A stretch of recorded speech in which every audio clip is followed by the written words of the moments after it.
Viewers, আসসালামু আলাইকুম। আসলে জামাত শিবির খেলা দেখিয়ে দিল।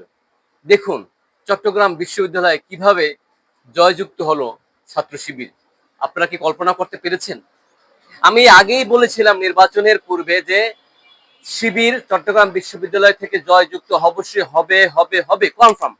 কারণ আমরা যারা নিউজ করি তারা কিন্তু আগে থেকে এই নিউজগুলো জেনে থাকি যে ওখানে পরিস্থিতি জনপ্রিয়তা কেমন, এটাকে নির্ভর করে কিন্তু আমরা নিউজ করি। ফেক নিউজ আমরা করি না। যারা অরিজিনাল নিউজ রিপোর্টার হিসাবে কাজ করে, ইউটিউবে কাজ করে, তারা কিন্তু ফেক নিউজ করবে না। আসলে জামাতের যে সমর্থন, এটা দিনে দিনে বাড়ছে। যতটা সম্ভব আপনারা বুঝবেন তার চেয়েও বেশি পরিমাণে বাড়ছে, এভাবে বৃদ্ধি পাচ্ছে। কারণ সত্য কখনো দমিয়ে রাখা যায় না। ওখানে লেভেল প্লেইং ফিল্ড খুব ভালো ছিল, দেখছেন তো। ওখানে টেরোরিজম, অর্থাৎ পুলিশের যে টেরোরিজম সেকশন এবং র্যাব, আর্মি, বিডিআর যেখানে যারা দায়িত্বশীল পুরো অ্যাক্টিভ ছিল, ওখান থেকে ব্যালট বাক্স ছিনিয়ে 2 নাম্বারই করে কেউ দিতে পারবে না। আসলে এগুলো এই খেলা দেখে বিএনপির মাথা নষ্ট হয়ে গেছে যে এটা কি করলো, কিভাবে সম্ভব, কি দিয়ে কি তারা করছে। হ্যাঁ, আর একটা কথা, রাজশাহী বিশ্ববিদ্যালয়ে খাবার দিচ্ছে আর এখানে প্রপাগান্ডা ছড়াচ্ছে যে তারা অস্ত্র বিলি করতেছে। এই মানুষের এত নিম্ন লেভেলের মাইন্ড হয় কিভাবে? আপনি যেখানে যাবেন কোনায় কোনায়, যেখানে ঢুকবেন, সাধারণ মানুষের কাছে জিজ্ঞাসা করবেন, তারা একটাই কথা, যে জামাত ইসলামকে ভোট দেব। অস্ত্রের মুখে আপনি মুখ বন্ধ করতে পারবেন। আপনি দেখেন না, অস্ত্রের মুখে মুখ বন্ধ করে সে গেছে ইন্ডিয়াতে, পলাইতে গেছিল। এর গোষ্ঠী সহ ইমাম সাহেব পর্যন্ত, কেন্দ্রীয় ইমাম সাহেব পর্যন্ত চলে গেছে। আমি মনে করবো সেটা জাতীয় ইমাম সাহেব। কারণ কি, বাংলাদেশের কেন্দ্রীয় মসজিদ হচ্ছে গিয়ে বাইতুল মোকাররম।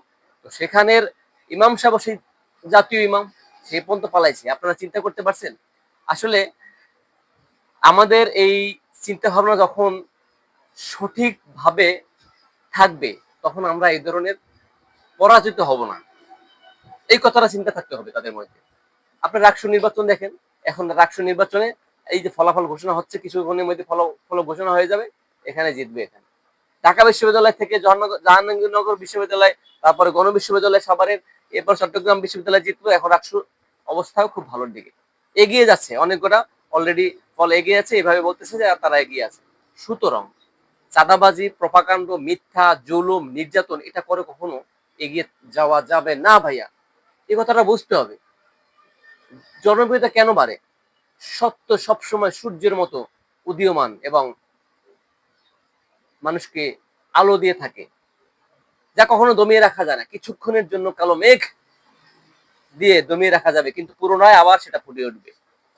জামাত শিবির এমনই একটা দল, যেগুলোকে দমিয়ে রাখা যায় না। তারা দেখেন মার্কেট একটা প্ল্যাটফর্ম, সেই 1941 সাল থেকে আছে। তাদের সমসাময়িক অনেক রাজনৈতিক দল ক্ষমতা এসেছে, আবার বিচ্ছিন্ন হয়ে বিলীন হয়ে চলে গেছে অতল গর্বে। তারই একটা প্রমাণ আপনারা দেখতে পেলেন এই যে আওয়ামী লীগে। সুতরাং ওই ধরনের কর্মকাণ্ড বাদ দিয়ে আদর্শকে টক্কর দেন। জামাতের যে আদর্শ আছে তার চেয়ে উত্তম আদর্শ দিয়ে জামাতকে একমাত্র প্রতিরোধ করা সম্ভব হবে। সুতরাং প্রিয় ভিউয়ার্স, আপনারা যারা সত্যের পক্ষে থাকবেন, দেখবেন আপনাদের সত্যের জয় হবেই। ইহকালেও পাবেন, পরকালেও পাবেন। এই জন্য আপনাদের জনপ্রিয়তা, এই যে যারা শিবির আছে, শিবিরের জনপ্রিয়তা এই জন্য দমিয়ে রাখা যায় না। তাদেরকে বলে রক কাটা, তাদেরকে বলে রাজাকার, পাকিস্তানি। এতে বলবে কি হবে? বলার কারণে আরো জনপ্রিয়তা কমছে। নির্বাচনী এজেন্ডা দিয়ে আমি ভবিষ্যতে করব, এগুলো মানুষ খায় না। আগে পূর্বে করেন, তারপর দেখি, তারপর করব। ওমা, আগে খাইতেছে চান্দা আর পরে করবো করে নিয়ম নীতি, পর্দা। হবে নাকি? হবে না। আমার যে আমার যে চারিত্রিক বৈশিষ্ট্য আগে ছিল, পরবর্তীতে আমার সেই চারিত্রিক বৈশিষ্ট্যটাই ফুটে উঠবে। আমি যতই বলি ভালো, ক্ষমতায় গেলে এটা করবো, ওটা করবো, ভালো কাজ করবো, ফাও বাটবাড়ি ছিটারি কথা।